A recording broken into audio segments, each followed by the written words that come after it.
Trying to lose weight? It's time to try Hers. At forhers.com/4u, you can access affordable, doctor-trusted weight loss treatments tailored just for you. These include oral medication kits or compounded GLP-1 injections. Through Hers, pricing for oral medication kits start at just $69 a month for a 10-month plan when paid in full upfront. No hidden fees, no membership fees. You shouldn't have to go out of your way to feel like yourself. Hers brings expert care straight to you with 100% online access to personalized treatment plans that put your goals first. Reach your weight loss goals with help through Hers. Get started at forhers.com/4u to access affordable, doctor-trusted weight loss plans. That's forhers.com/4u, forhers.com/4u. Paid for by Hims and Hers Health. Weight loss by Hers is not available everywhere. Compounded products are not FDA approved or verified for safety, effectiveness, or quality. Prescription required. Restrictions at forhers.com apply.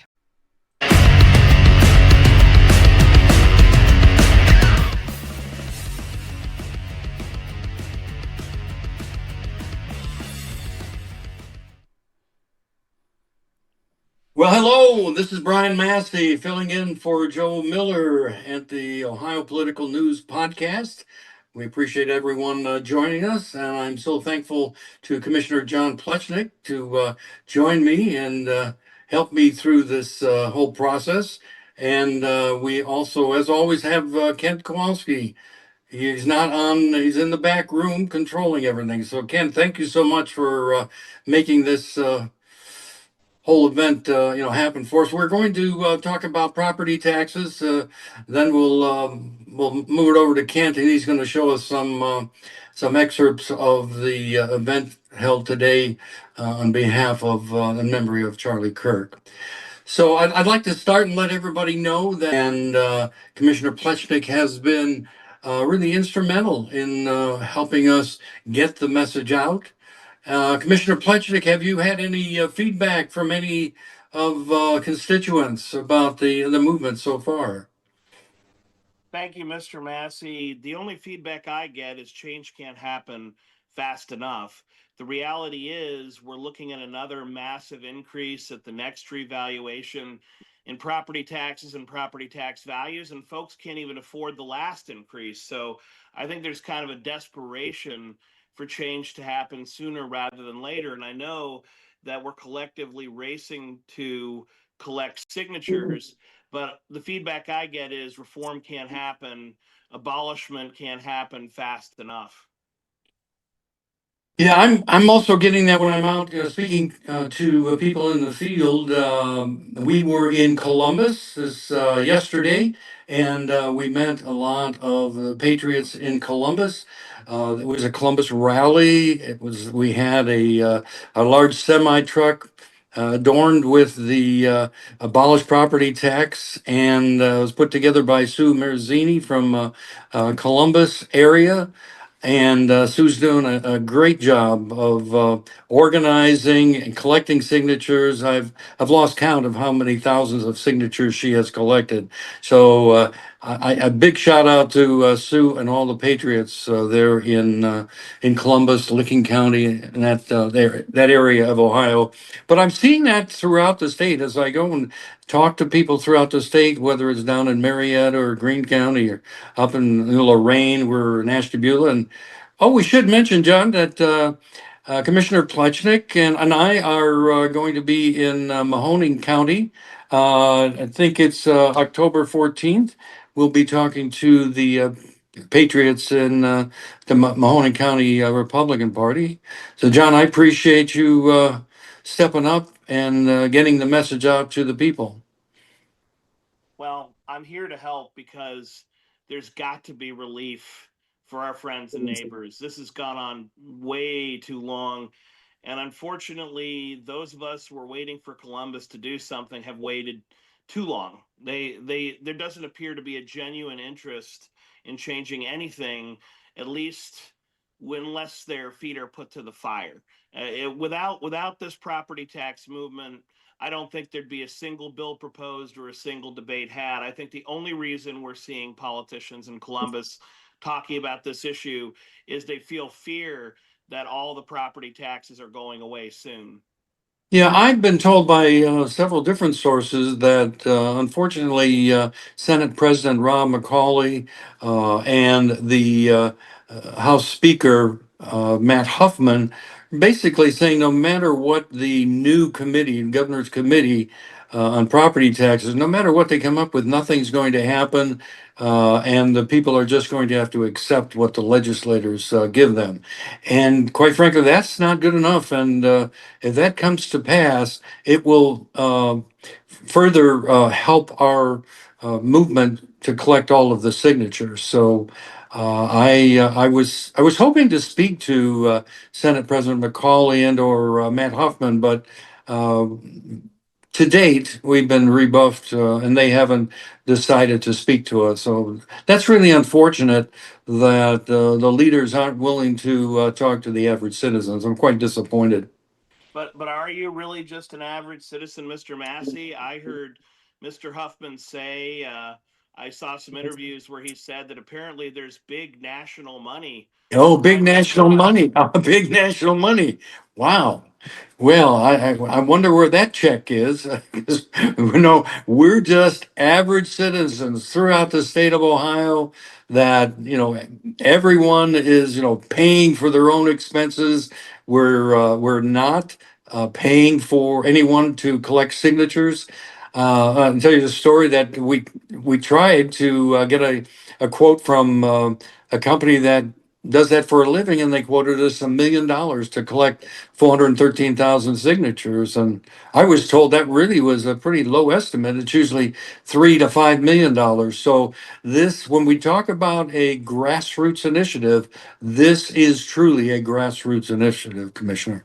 Do you deny being funded by Jimmy Haslam or First Energy? Yes, I, I'm not even sure First Energy or Jimmy Haslam knows where I live. Um, Unlike many of the chief financial officers of the Lake County school districts, they all know where I live. Nobody else does, I guess, hopefully. Uh, but I wanted to mention that I did see at the last commissioners meeting, I was watching the commissioners meeting and I saw that you invited Auditor Galloway up. What was that all about? Well, I had just noticed, Brian, that Auditor Galloway was sitting in the stands, and I knew that he was going to be having another meeting with the governor's working group on property taxes that day. So I thought it would be beneficial to get an update from Mr. Galloway on where he was at, where the working group was at, to see if there might be some movement there in a positive direction. I will give Mr. Galloway credit for making some pretty bold proposals to cut spending, which is, I think, a very necessary component of fixing the property tax problem in Ohio, because it's not about cutting property taxes and raising another tax to fill its place. No one is clamoring to just pay a different kind of tax. It's about cutting government spending. Ohio, to quote Mr. Galloway, is fat. It's out of shape. And you're not going to get in better shape by just, eating less beef and piling on more ham. You're going to get into better shape by exercising. And exercising for government means cutting spending. I agree completely. John, that's the number one question that we get. How are we going to replace the money dollar for dollar? And we say we're not going to because we've been saying that we need to take a look at the school funding. You said that, and also Auditor Galloway has said that, and he even mentioned it, in the meeting with the commissioners that he's made the proposal to go from 611 school districts down to 94, which was one for each county. And then in the larger counties, perhaps multiple school districts for a variety of reasons. But you chimed in about the smaller counties, and maybe the cuts could even be more. Without a doubt, Brian, I think that Auditor Galloway's proposal would be a major improvement on our current system. But the truth is, we could have significantly less than 90 some school districts. We could cut it back even further. And when I talk about merging school districts, I want to be very clear. We're not talking about changing the name of your school. We're not talking about losing your basketball or your football team. We're not talking about a different name on the diploma. We're talking about how many school superintendents, how many principals, how many curriculum directors, how many school board members does it really take to educate a few hundred children?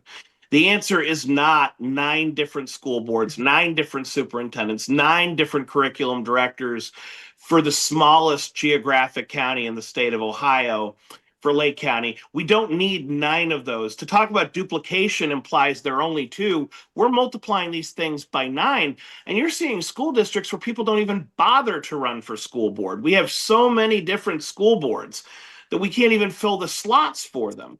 And so instead of getting 5 really, really awesome qualified people to run one school board, we have some school boards where people don't even want to step up and fill the role. Instead of having one really amazing superintendent, we have 9 superintendents with a dramatic, difference in experience, quality, compensation. I'm not here to judge any one of them individually, but I don't need to tell you that the more you pay, you get what you pay for.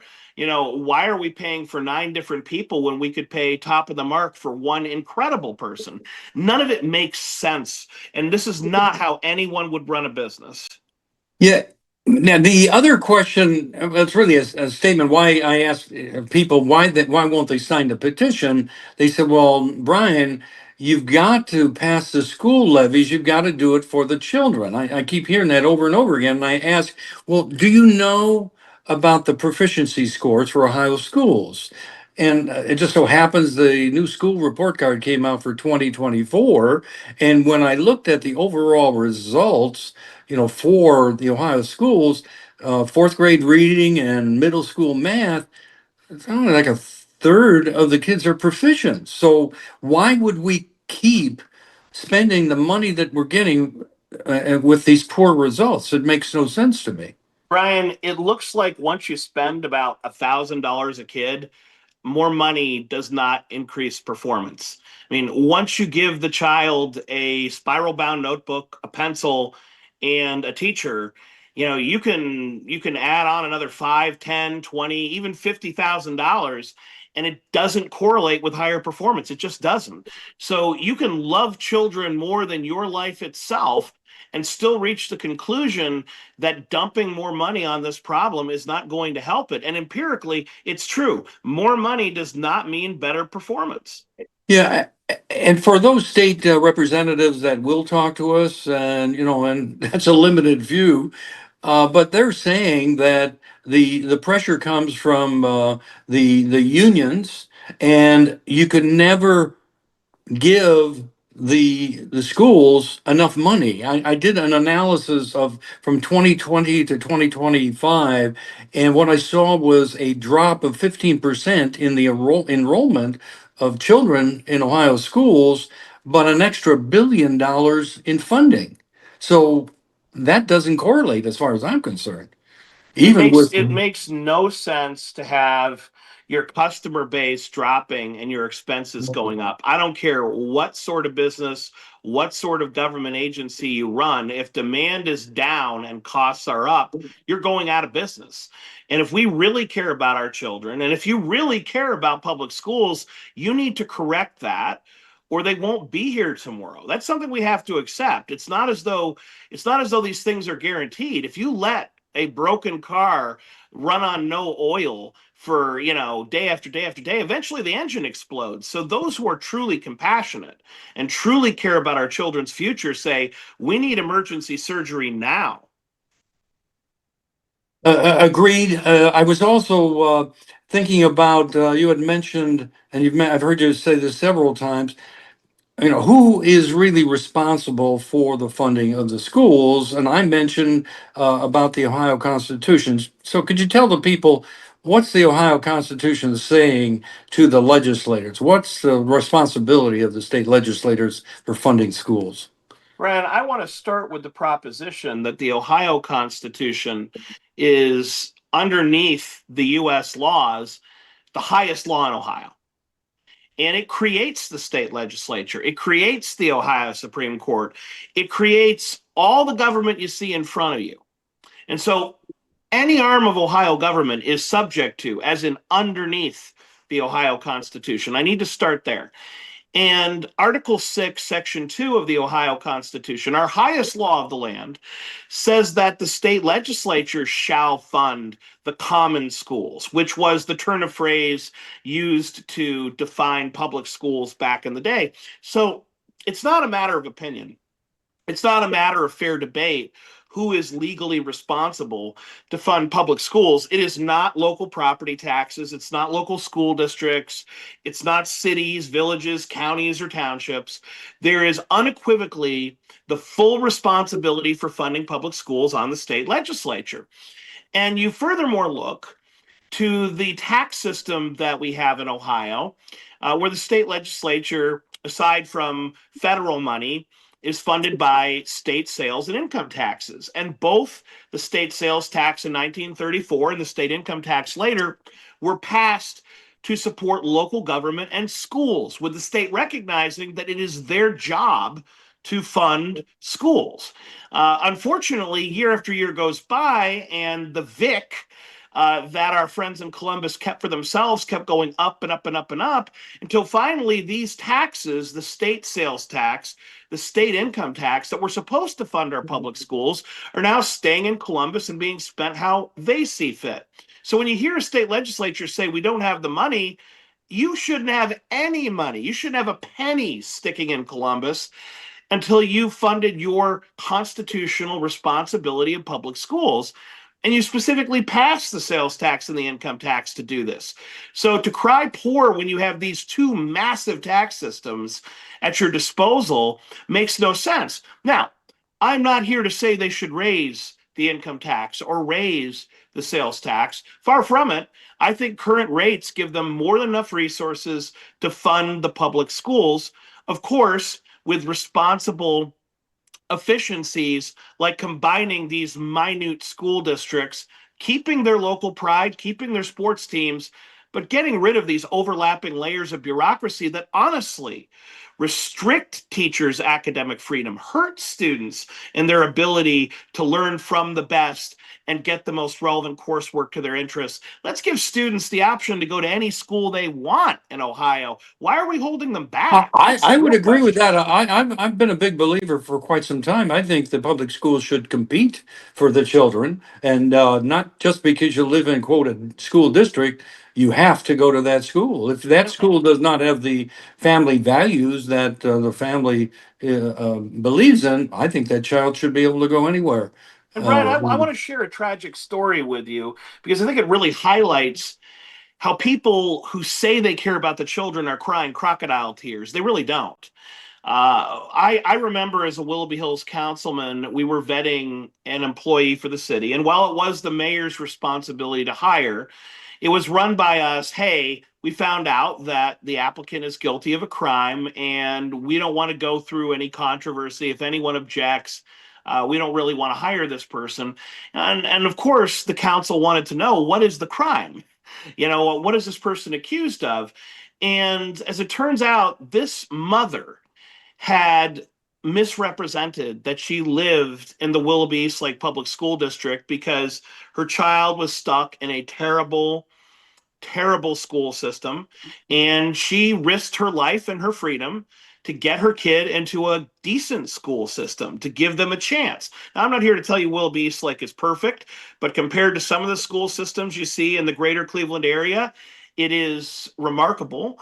And so this mother risks her freedom. She ends up getting convicted of a crime because she cared so much about her child's future.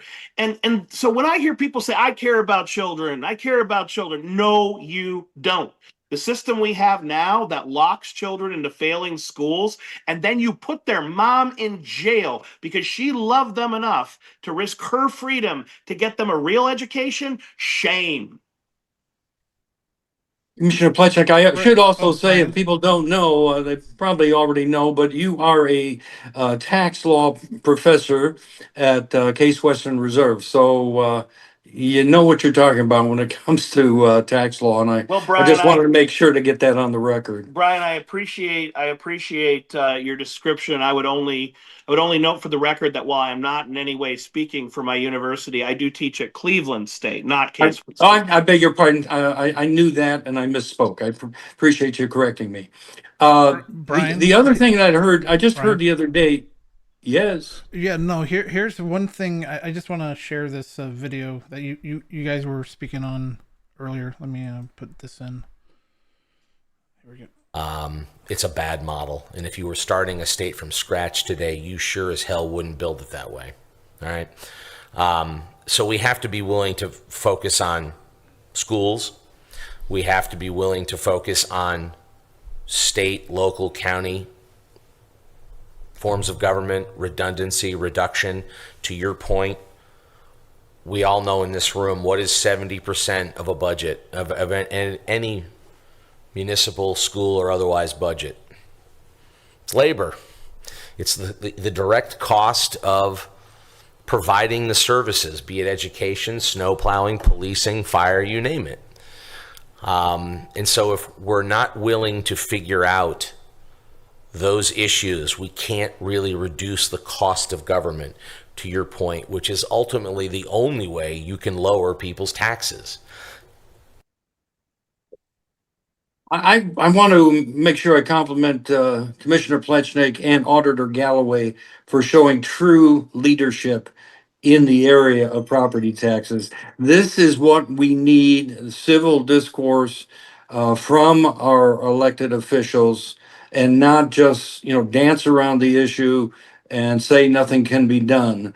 These are two very bright, articulate men that we should pay attention to.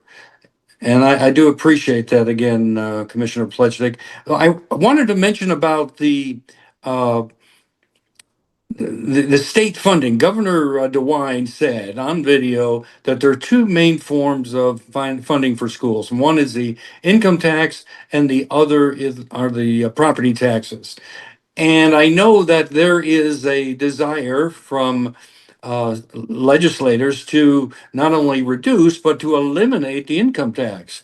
And I'm thinking, well, if you eliminate the income tax, that must mean that they want to put an even heavier emphasis on the property taxes. What am I missing with that, Commissioner? Brian, I think the reason you're seeing such a push to eliminate the income tax is that it raises less money than the sales or the property tax in the state.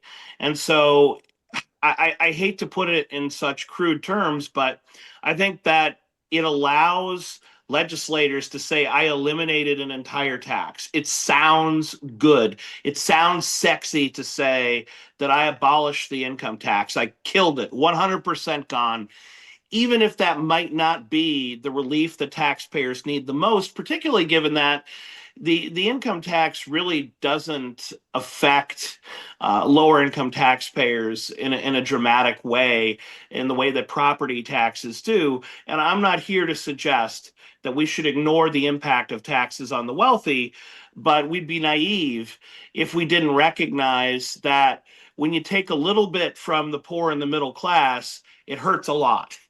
Yeah. And the tax that's really doing the most damage right now and is causing the most harm is the property tax.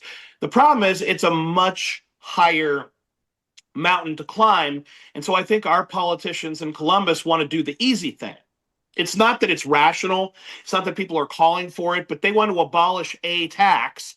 And the one with the least revenue is the easiest one for them to cut out of the budget. Yeah, one other thing about the state budget, the lottery, and that was established, I don't know how many, decades ago, but they were pushing that. They wanted people to vote for it, and they were saying this would solve all the school funding. And as I understand it, what I was told was that 50% of the revenue generated was to go back in the form of prizes. 3% was to be held back by the state for administrative costs, then 47% was to be used for the funding of schools. But as I understand it, that 47% and 3%, to the state, that's not quite inverted, but it's something like 12 to 15% is going, into the school coffers. Do you have any numbers to verify that? I haven't had the chance to, verify those numbers, but it's not what they told us when they wanted us to vote for the lottery, John. Brian, I think the point to focus on with respect to lottery funding is that rather than give the lottery funding to the schools, they gave the funding to the schools and then cut their other support to the schools by the same amount. And so there was never a net increase at all, because as soon as the lottery came into play, they cut support for the sales and the income tax.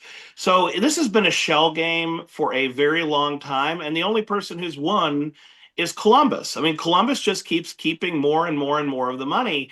And I think what's really scaring our friends in Columbus is it's pretty plain and clear to taxpayers that there are three fundamental choices that we have to make. There are three futures that you and I can choose between for Ohio. Future number one, nothing changes. Status quo, our property taxes continue to rise every 3 years with inflation. And frankly, homeownership becomes unaffordable for a vast swath of Ohioans, much, much vaster than today. As hard as it seems today, multiply it by 10. I don't think anyone is willing to tolerate that future. So I think the status quo is dead. That's what I said in my most recent op-ed in the News Herald. Possibility number two, we can dramatically cut local services. And you've seen some state reps and state senators bloviate about how you won't have police, you won't have roads, there'll be no more EMS, you're going to die of a heart attack, your house is going to burn down because there'll be no firefighters. And that is door number two. We could just say post-apocalyptic wasteland, Brian Massie, John Plecnik, gear up for the zombie apocalypse, and you are now your own police force. That's option number two. Doesn't sound that good to me. I don't know if it sounds good to you. I don't suspect most Ohioans are going to go for it. But it's the straw man argument that's been used to kind of poo-poo the idea of abolishing property taxes. But there is a door number three. And a reasonably intelligent person who's paying even semi-close attention understands there is door number three, which is to cut the state budget. And the current state budget is over $100 billion. Property taxes raise about $20 billion. It doesn't take a mathematician to tell you that all you have to do is cut the state budget by about 20%, and you make up the entire delta of abolishing property taxes in one fell swoop.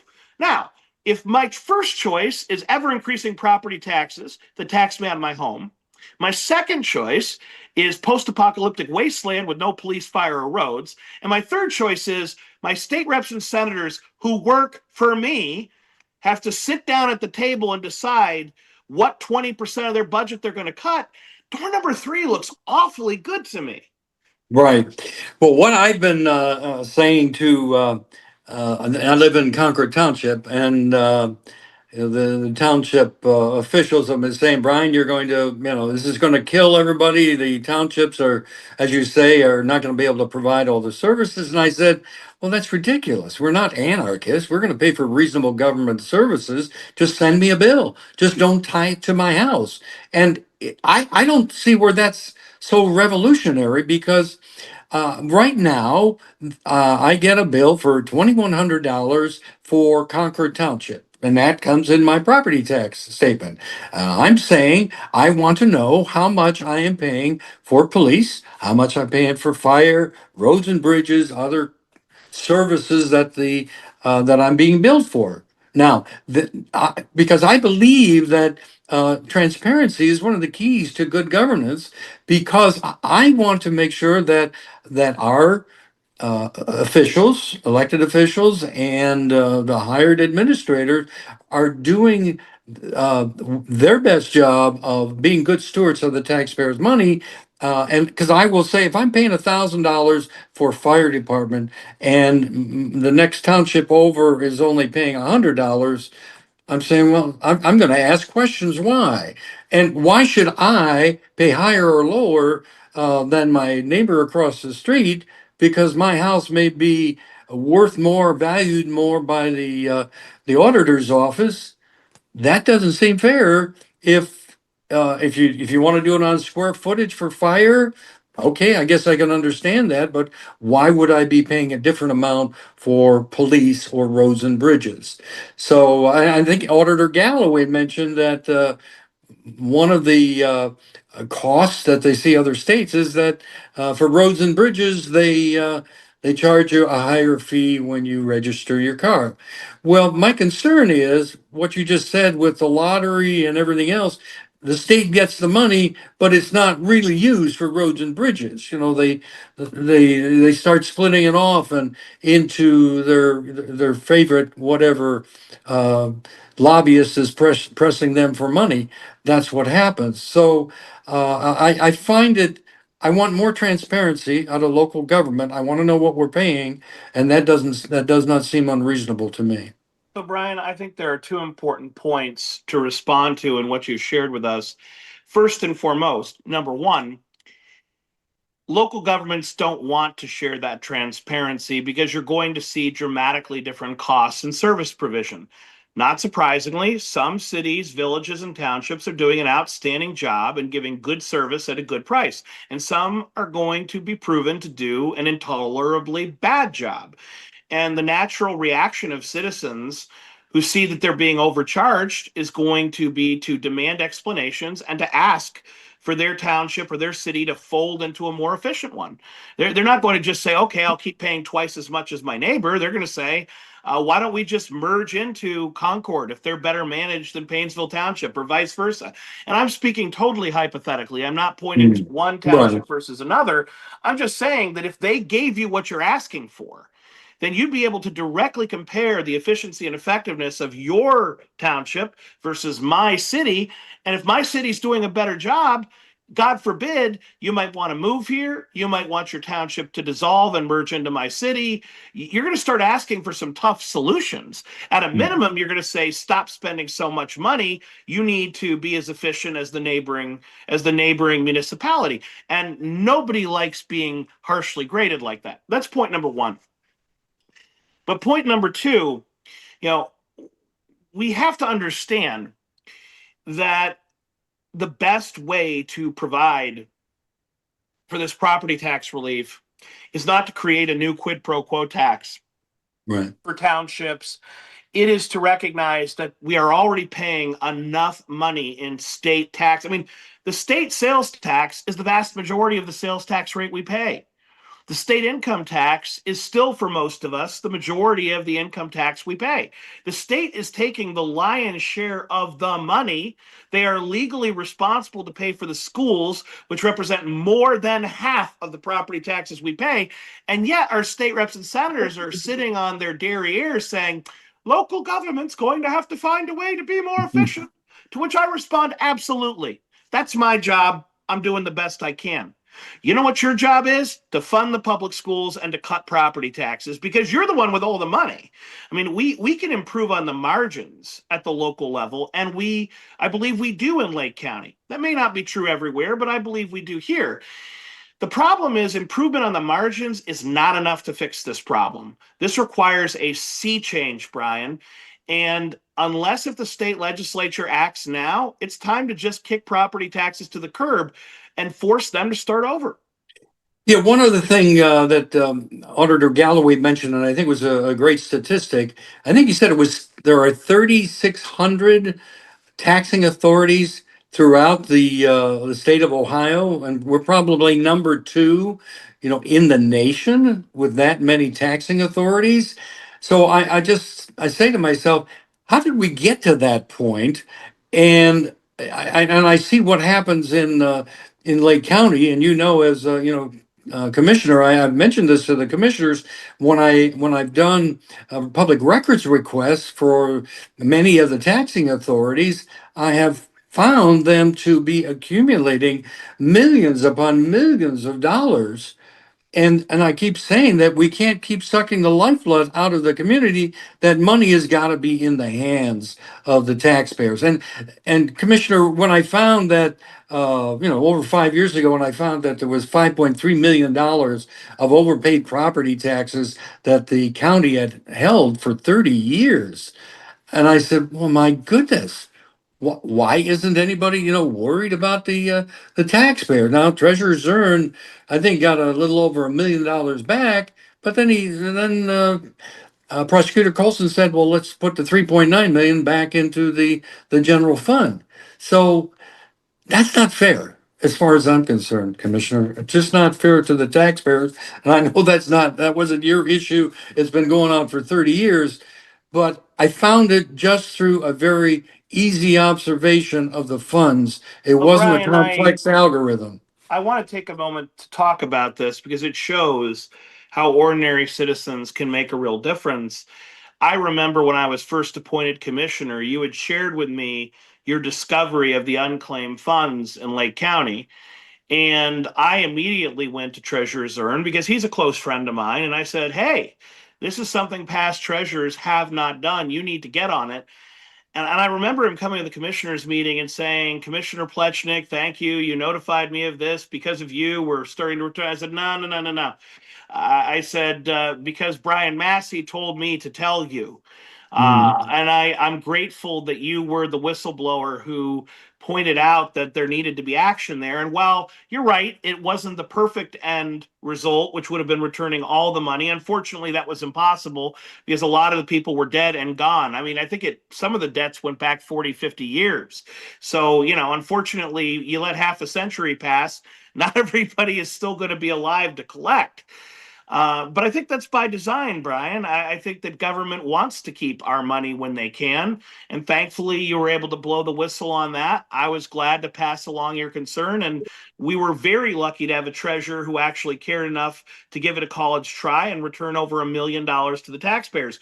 I mean, I wish our state reps and senators had that attitude rather than just handing all the money to the Cleveland Browns.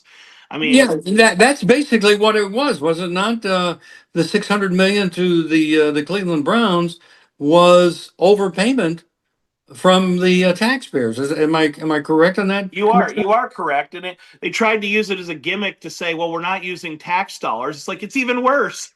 You're you're using our money that you don't even have a legal right to give one of your biggest donors a massive tax giveaway. It makes it hard for. I mean, it's hard enough to watch the Cleveland Browns as bad as they are, but it makes it even harder to watch them when you know that 600 million of your dollars were just handed away by politicians in Columbus, who, by the way, the very next day cry poor and say, we can't possibly afford to give a tax cut for seniors. We can't possibly afford to reduce property taxes. Oh, but we got $600 million for our biggest donor. Oh, but we can exempt nuclear power plants who just happen to give a ton of money to state legislatures. We can give them 100% personal property tax exemption, but there's no money for seniors. One last thing on the property taxes, Commissioner, and that is something that I picked up on a few months ago when Lake County paid $1.8 million to a third-party appraisal company, and that was for the sexennial revaluation to revalue the properties in Lake County. And we tried to get information on their calculations. If they said that this house was worth, if it was, 300 before, it's now worth 600, and we're saying, we want to see your calculations. And they said, no, you can't see that because it's proprietary information and we don't have to give it out. So my stance was, well, wait a minute. We gave taxpayer money, $1.8 million. They're controlling, a third party company is controlling the destiny of the taxpayers, but they're not accountable to us. That doesn't make sense to me. We had a Tea Party a few years back that was that very same concept of taxing us without even explaining what's happening. So I then said to myself, well, why is the government in the business of property valuations? That's And I not the think role of government. And Brian, I think that's the real point because we can talk about the many flaws of the mass appraisal method. There are many, but let's think about the alternatives of appraising our homes. They're not good.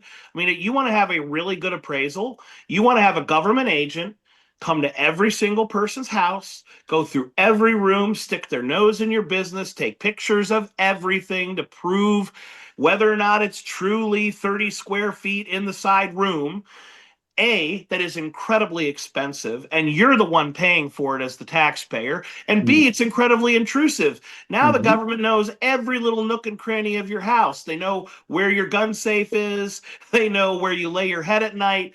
I call BS. So we could do it differently and we could do it more accurately, but there'd be other problems. The only real solution, and this is what I think you were getting at, is that we shouldn't be appraising houses in the first damn place. The Correct. reality is, we should, if we have to have property taxes of any kind, have property tax values set at sales price, what a willing buyer paid a willing seller. That is an objective measure of value that costs nothing for us to collect and record. It has built-in inflation protection because you don't see any increase unless or until you sell the home.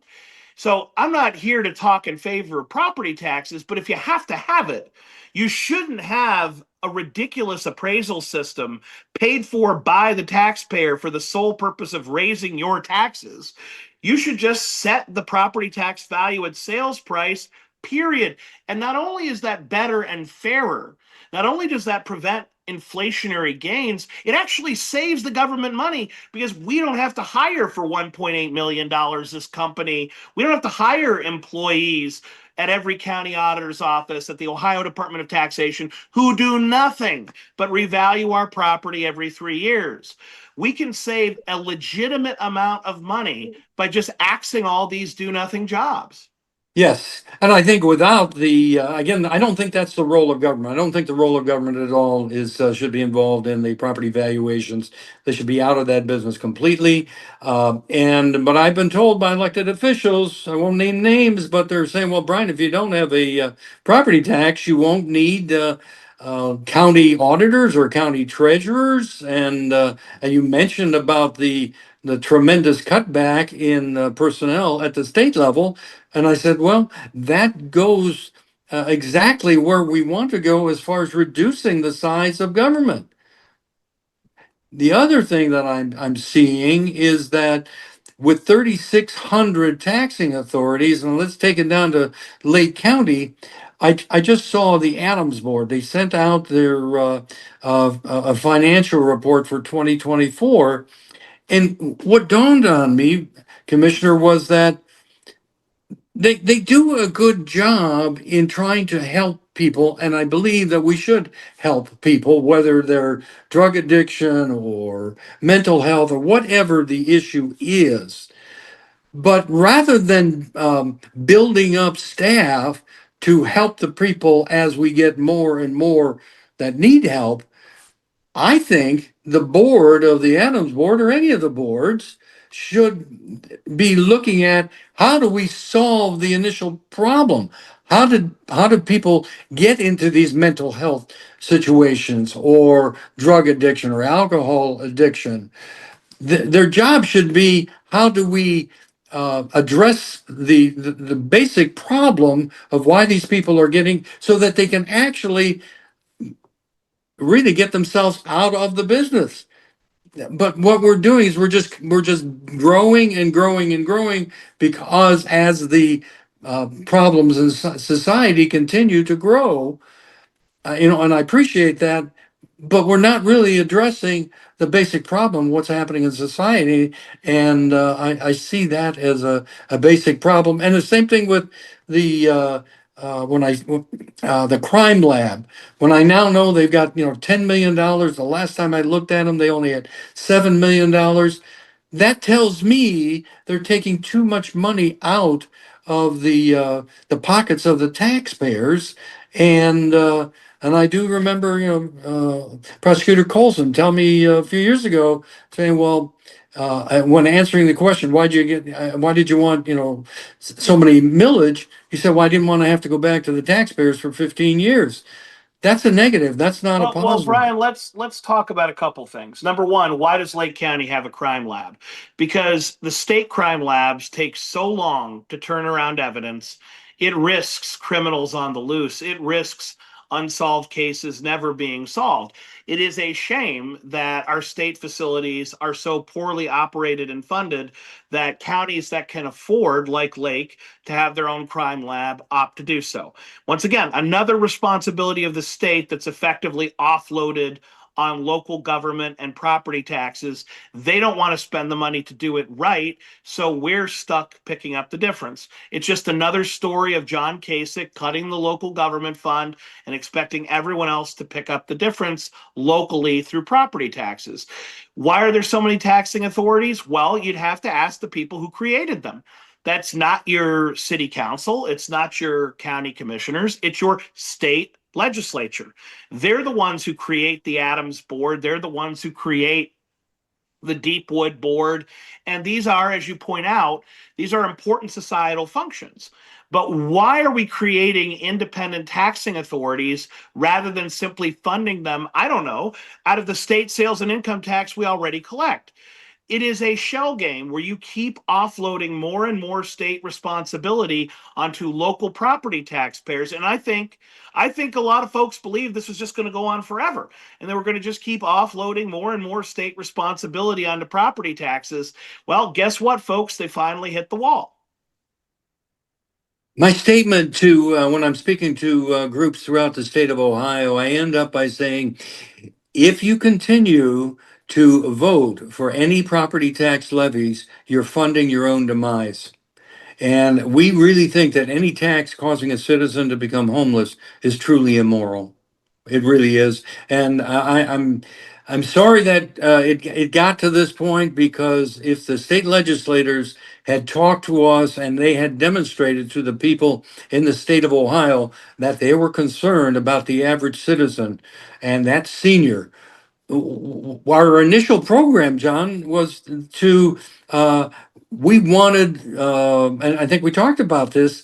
When you hit 65, there's no more property taxes for you, and but then we found out that the state legislators, there's no way that they would have any carve out for seniors. And Brian, I want to press pause there because I think it's important for your viewers to understand just how small an investment on the part of the state it would take to give a 100% property tax exemption to every senior in the state of Ohio with no limits for income, no limits for home value. A 100% property tax exemption for seniors has been costed out by the state Senate, and they themselves concluded that a 50% exemption would be 1.5 billion, so a 100% exemption would be $3 billion. And while 3 billion sounds like a lot of money to those of us who are working regular jobs, the truth is it's less than 3% of the state budget. So when your state rep or state senator has the unmitigated gall to say to you, we can't possibly afford to exempt seniors, they're telling you that you don't matter less than 3% of their budget to them. I did not know that, Commissioner, and I appreciate that. I will, file that for future use. 3%, and the seniors are not important enough to the state legislators to find a 3% somewhere else. When you look at it that way, it really, I really get upset. And the legislators that talked to me, I asked them if they'd signed the petition and to abolish the property tax, and they say, "Well, Brian, we're really behind you, but we really can't publicly, support you."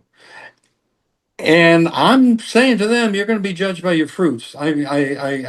Your actions and not your words. Uh, it's your actions that mean something to me." And Commissioner Plecnik, I appreciate you being one of the very first leader in Lake County to sign that petition, and you have been very vocal about property taxes and how it is having a severe detrimental effect on the citizens of Lake County and throughout the state of Ohio. Thank you, Brian. I'm just being a voice for the people who elected me, and I'm repeating what they're telling me. And when people ask, well, how do you know that this is a problem? How do you know seniors are being taxed out of their homes? Like, I pick up the phone. I don't have some staffer answering my phone calls for me. I don't have some staffer replying to my emails for me. I'm reading them, I'm calling back myself, and the stories I've heard are tragic. So it's not as though I'm working off a poll here or a summary. I'm hearing directly from my neighbors who've been telling me for over 2 years now that they cannot afford this anymore. And it's shocking to me that our friends in Columbus are so far removed from the people. They're in such a tiny little echo chamber that they really believe that this was all just going to go away. And I know, because I've talked to them like you have. In fact, I think at this point, some of them have blocked my number. But the conversations that I've had with them, they really were like, oh, John, every 3 years, everybody gets mad when their property taxes go up, and then they give up and go home. It'll be just like it always is. And I said, listen, I hear you. You know, many of you have been around. You're a lot longer than me, a lot more important than I am. But I've been hearing from hundreds and hundreds of people for years that this is their number one concern. And we all know that not everyone complains. Not everyone knows how to reach out. Not everyone feels safe reaching out. And so if you hear one complaint, it usually represents a lot of people. And when you hear hundreds of complaints, that's just about everybody, frankly. Yeah, oh, I forgot to mention, I saw Representative Dan Troy at the Wycliffe Library, a few weeks ago, and we have him on video saying that school funding is the purest form of socialism from the redistribution of wealth. And I found that interesting that a representative, really mentioned that.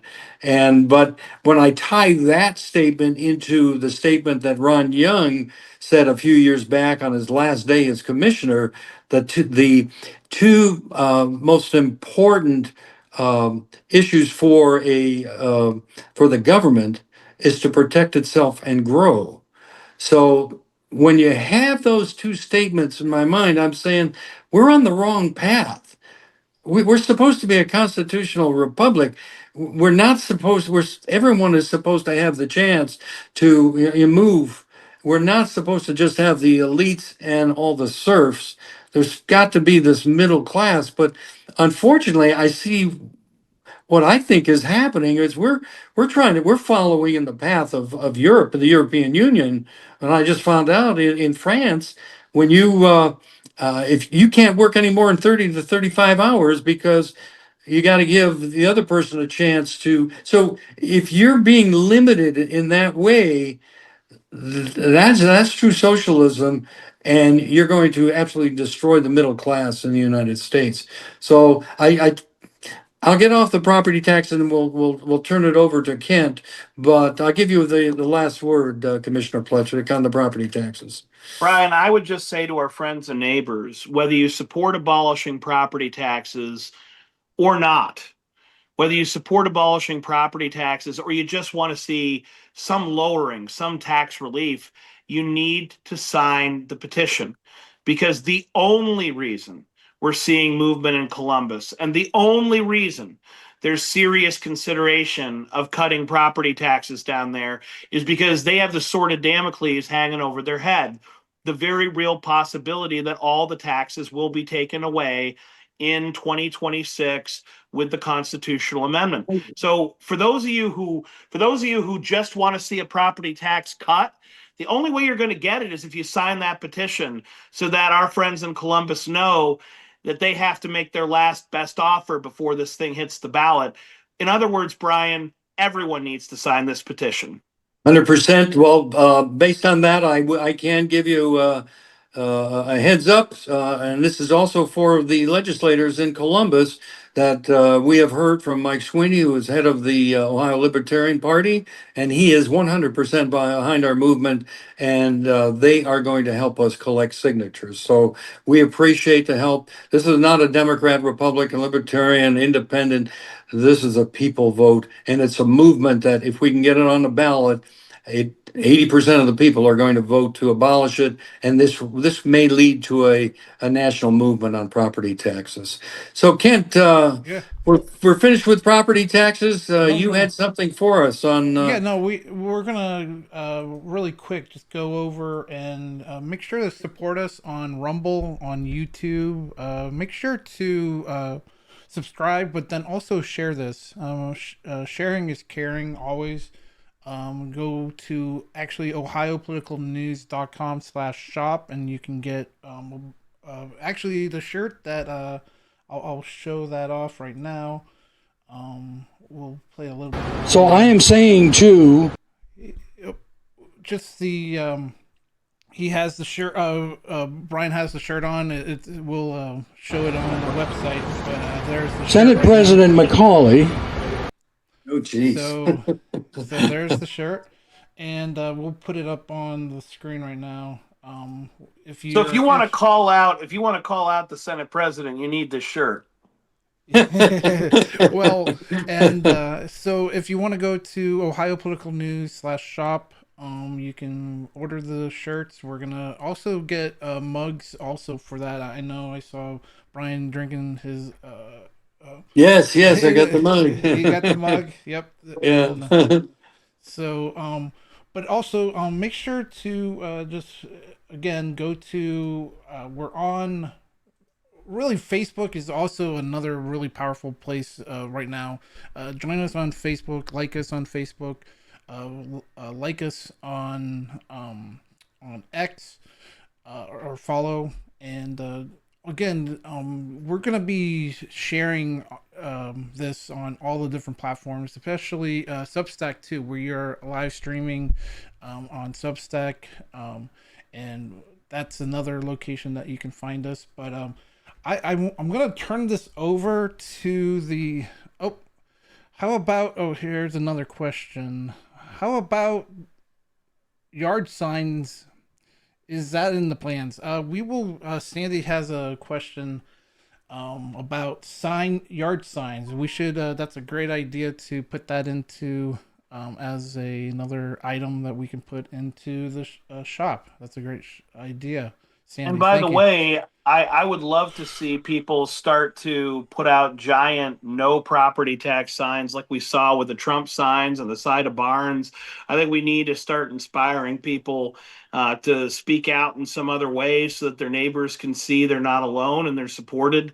But I think that would be really exciting to see. We have a lot of liberty-loving people in Ohio, and I think a lot of those folks who put out those Trump signs would love to have no property tax signs. Yep. Yes. Oh. And also, we should mention the axohiotax.com. It's axohtax.com website. If you want to find out about the and all the signing locations, we have the website, and we try to diligently update it daily. All 88 counties are listed there. You click on the county, you can see if there's any signing location. You can also sign up to be a volunteer in a circulator. We need that. I think we've got. Pop this up. They're popping up in Michigan. Shoots on the state line. So I guess those signs, yeah, definitely yard signs like you both are mentioning to pop them up. Yeah, definitely have to get that. Yeah, Michigan, there's a young lady by the name of Carla that we talked to her, and she had been trying to get on the ballot in Michigan, for several years now. And so we see this as a national movement. Because people want their freedom and liberty, and it's not just a dollar and cent issue, it's a freedom and liberty issue.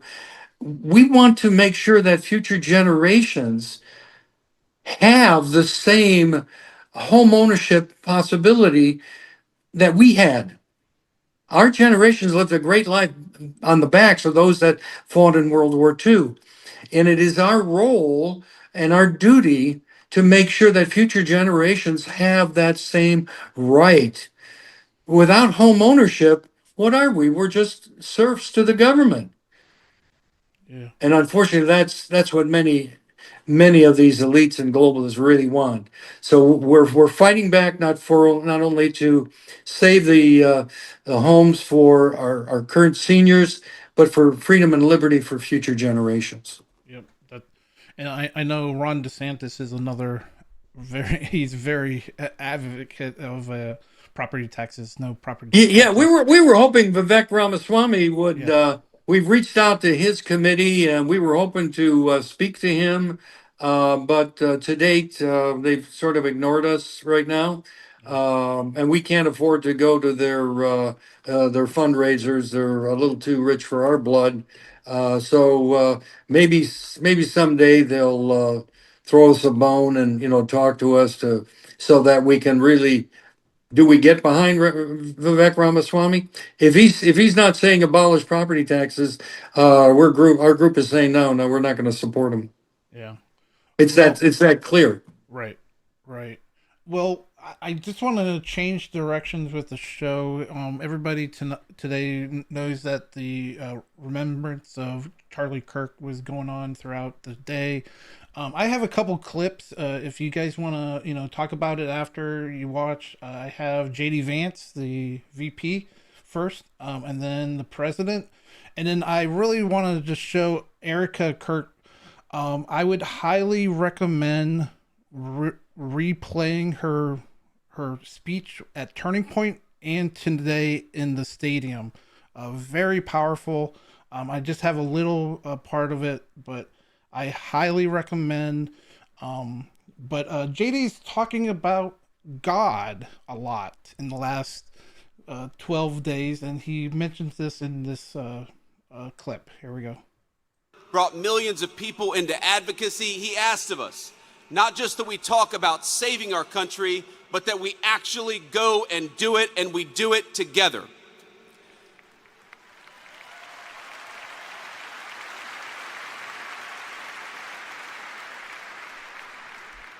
But even as Charlie built on a grand scale, his greatness was never only in his ambition.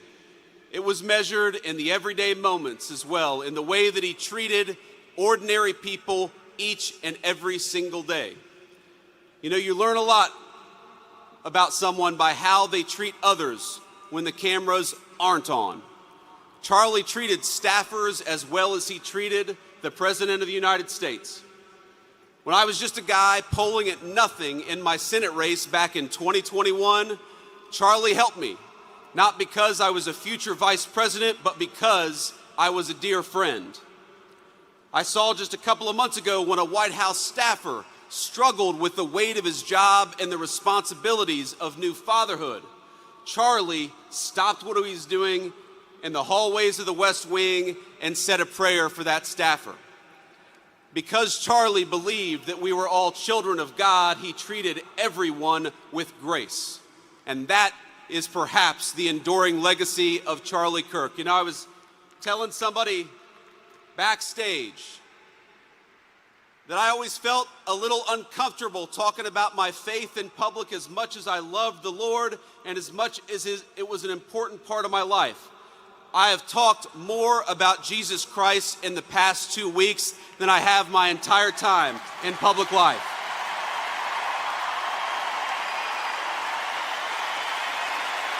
Wow, that's powerful.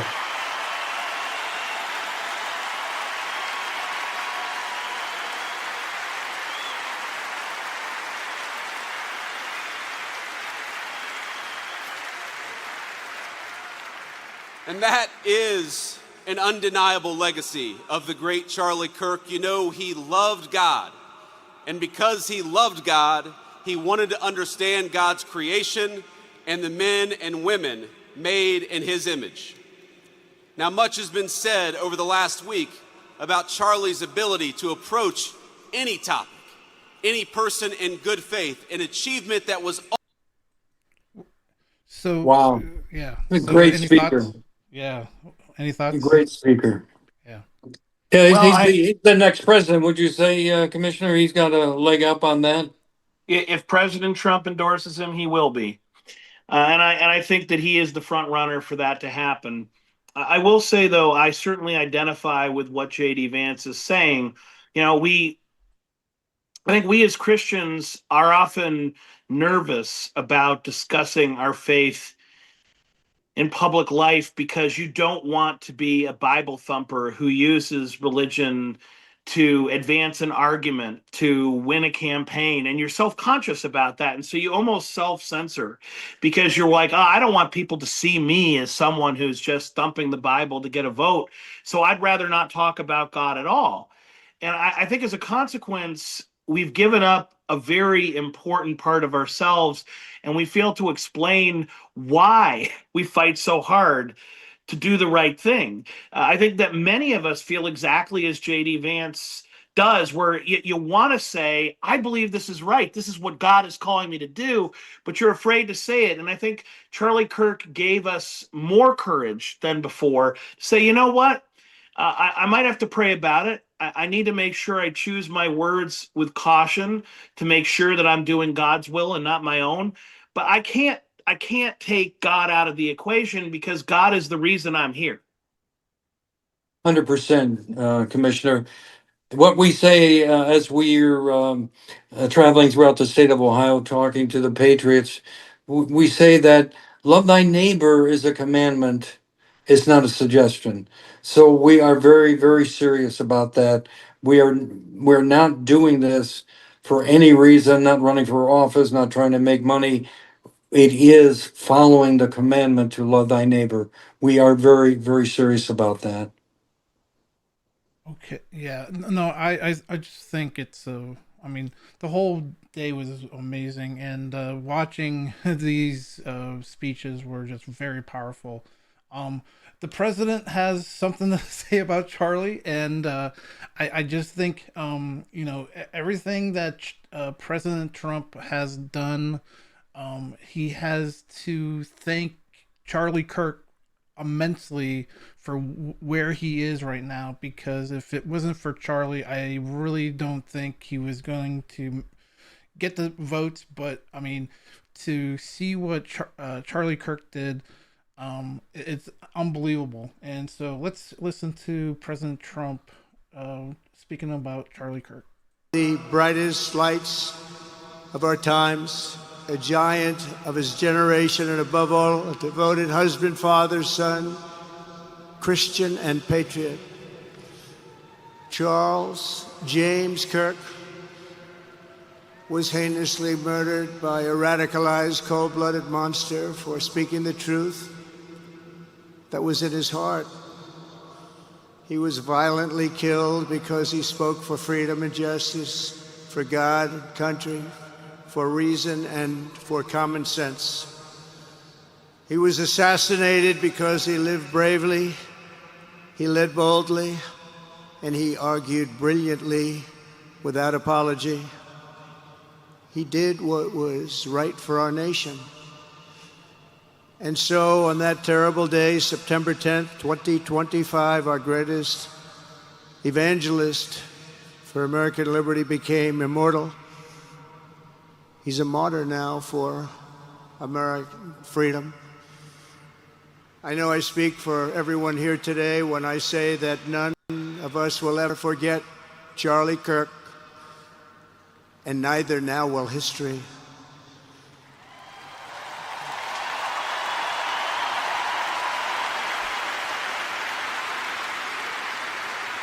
Because while Charlie has been reunited with his Creator in heaven, his voice on earth will echo through the generations, and his name will live forever in the eternal chronicle of America's greatest patriots. He will live forever. To Charlie's incredible and beautiful widow, Erica, we know the weight of this monumental loss is almost unbearable. But even in the midst of heartache and pain too great to even fathom, you have somehow found the strength and deep faith to be a comfort to millions and millions of people. And thank you very much, Erica. Thank you very much.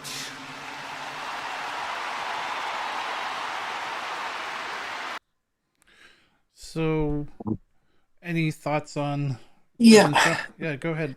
Well, it's not necessarily on President Trump, but I am really hoping that we get a let's say, a better answer or the truth about the alleged assassin of Charlie Kirk, because I don't think we got the total truth of the shooter in Butler County.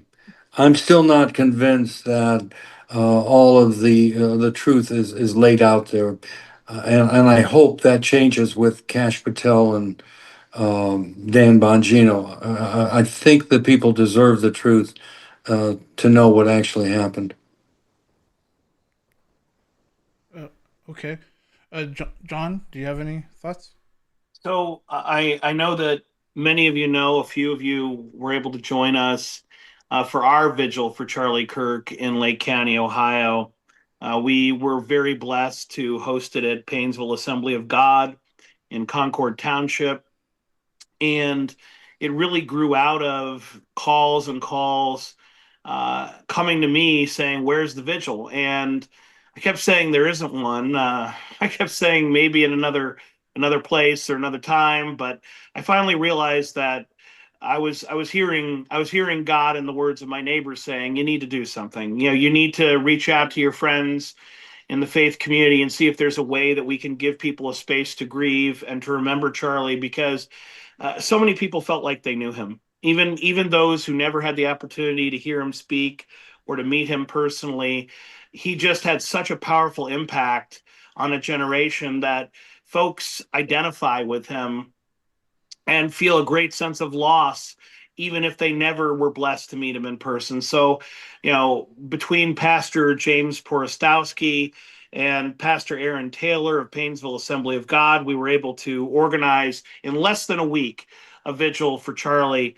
And none of us knew what to expect, but I can tell you we were overflowing. The church was overflowing with more than 700 people, and we never imagined that so many folks would give up their Friday night to pray and to come together and remember Charlie Kirk.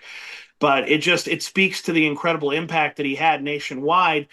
I mean, we are not exactly in the middle of politics or world politics here. We weren't exactly Charlie's stomping ground, but even here in Northeast Ohio, he had a massive impact on so many people.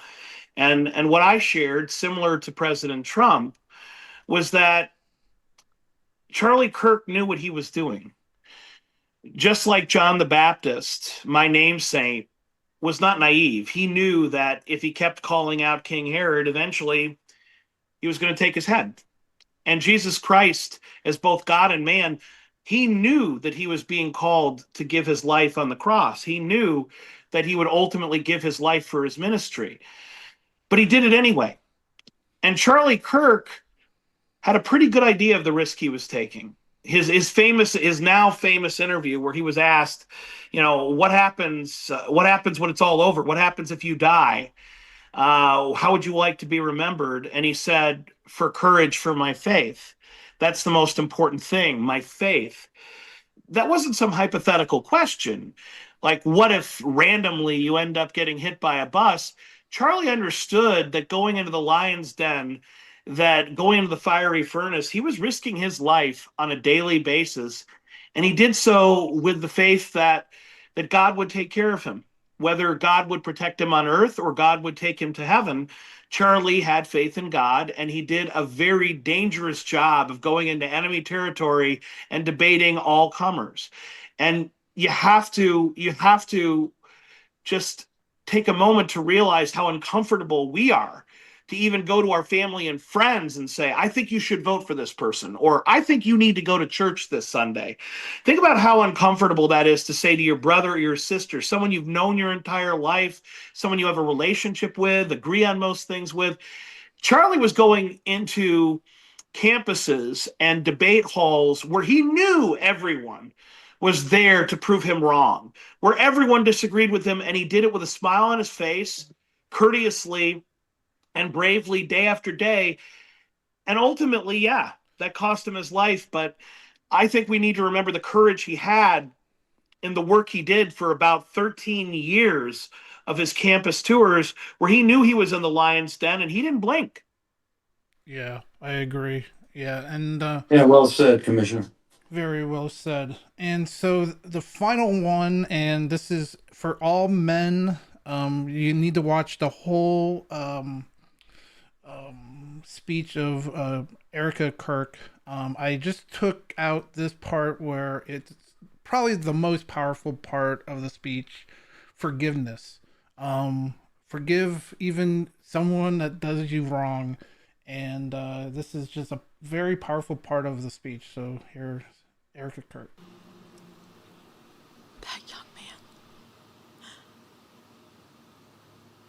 I forgive him.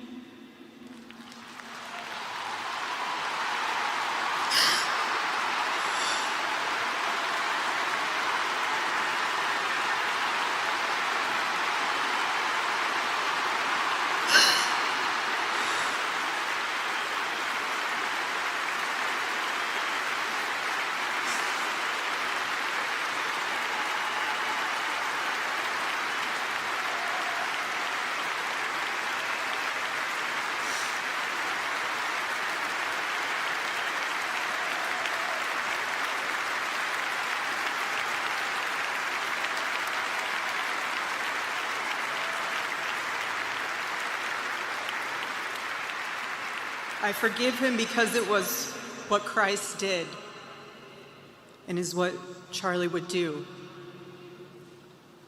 The answer to hate is not hate. The answer we know from the gospel is love, and always love. Love for our enemies and love for those who persecute us. The world needs Turning Point USA. It needs a group that will point young people away from the path of misery and sin. It needs something that will lead people away from hell in this world and in the next. It needs young people pointed in the direction of truth and beauty. And so I promise you today, every part of our work will become greater. I am tremendously honored to be the new CEO of Turning Point USA.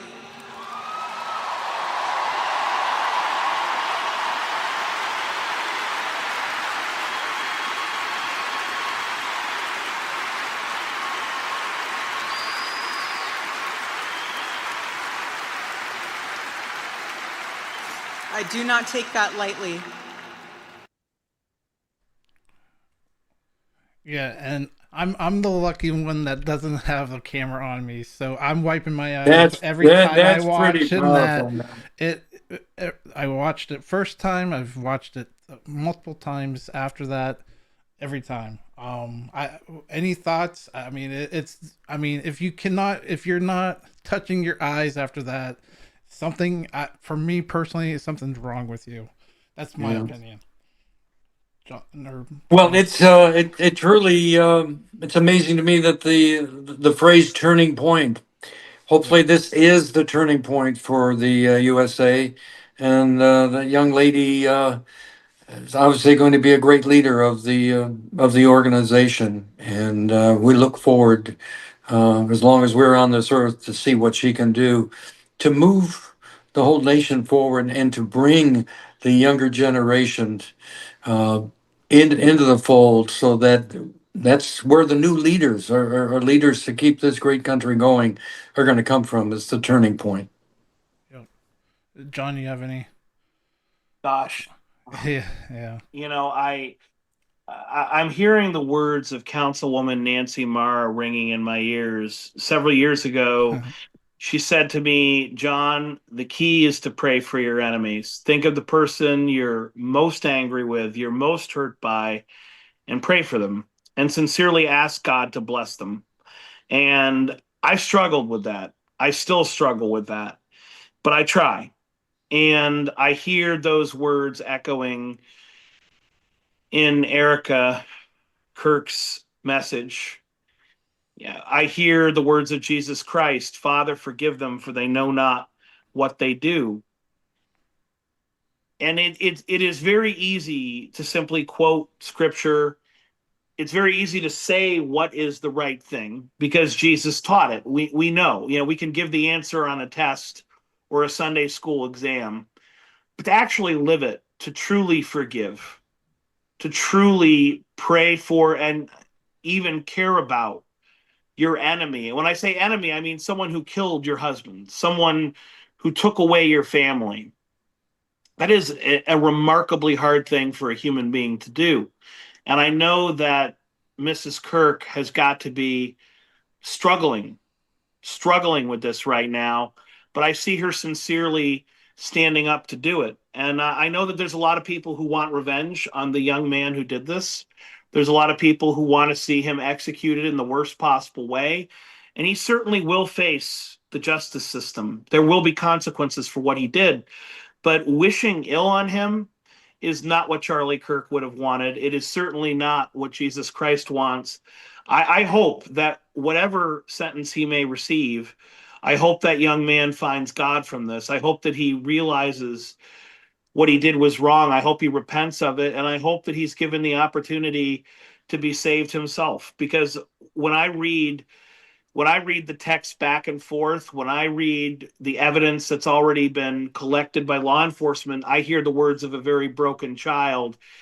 And it's a sad society that produced this broken child, but I hope he finds his salvation too. It's very easy to say we're all children of God when we compare ourselves to Michael Jordan or the President of the United States. We like those comparisons. It's very hard when we realize that God loves our enemy every bit as much as us and wants their salvation every bit as much as ours. We are all children of God. And it's hard to see that sometimes.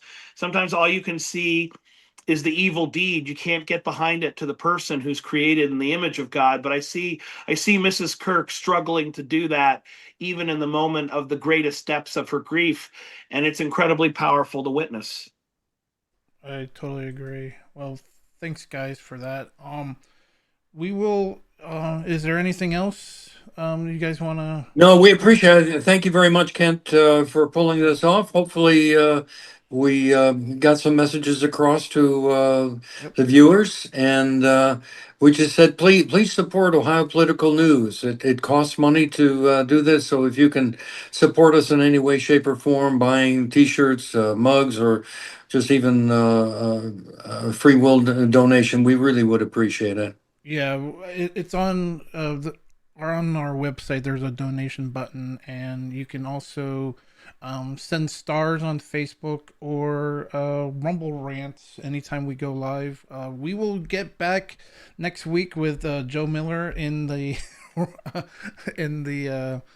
Hey, you did a nice job. I like Yeah, this Zoom format, though. It's good. Yeah, no, we will go back to the normal show next week, and that it was fun to kind of do the production. And thanks, guys, for coming on, and appreciate it. Thank you very much. All right. Thank you. Good night. Good night, everyone. Good night.